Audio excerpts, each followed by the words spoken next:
Арыбаңыздар, достор. Кутман күн. Жарқырап, чөптүн убактысы келип баштады. Ушул талаада баягы эме спринклер деп койчумуз, спринклер менен сугарып могу беден сепкен жылы. Ушул жерде түнөп бир топ эмгек кылдык элек. Бул жери өзү суу ичпейт. Күнгөй, кумдак, таш укмуш. Чөптү пресстесең да пресстин ичинен бир топ таш чыгат. Бул союздан кийин себилбей калган аянт. Ушул жерди ижарага алып, айыл өкмөтүнөн беде сепкенбиз мына быйыл 2-жыл. Кудай буйрса мына гүлдөп атат.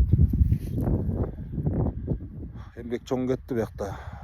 Атабыз дагы сепкенде өзү чоң аракет кылды эле. Ушул жерден чыгат, ушул жерден чогулабыз деп. Мына беде гүлдөп атат, мынтип.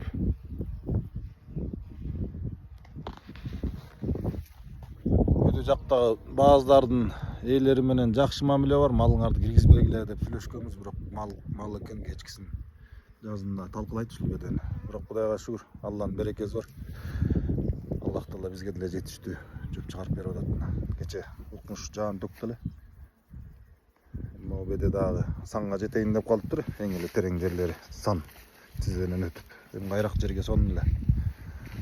Бирок айтайын деген, ушул кайрак жерге өйдө жактан мурун союздан канал бар экен. Ошол каналды тазалап, анан арыктарын чийгенбиз могул жерге суу салалы деп. Эми биринчи жолу дагы сугарып көрөбүз. Арык мененчи кулак байлап. Буга чейинкисин ушу спринклер менен сугарганбыз. Баарын сугара албайт экенсиң, анда деле аябай кыйналып атып 4-5 гектар сугарганбыз. Талаачылык, дыйканчылык, чарбачылык бүт эле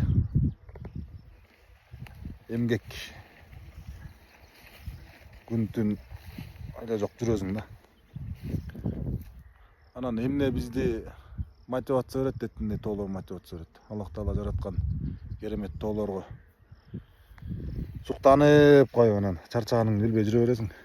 Анткени чет өлкөдө көп болдук. Көп эле жерде бетон, адамдын колу менен жасалган нерседен адам бат эле тажайт. Аллах Таала жараткан нерседен адам эч качан тажабайт да. Биздин жаратылыш өтө кереметтүү. Ошон үчүн таза сактайлы, туура мамиле кылайлы. Баарыңыздарга тең ийгилик күнүңүздөр ийгиликтүү улансын. Ассаламу алейкум.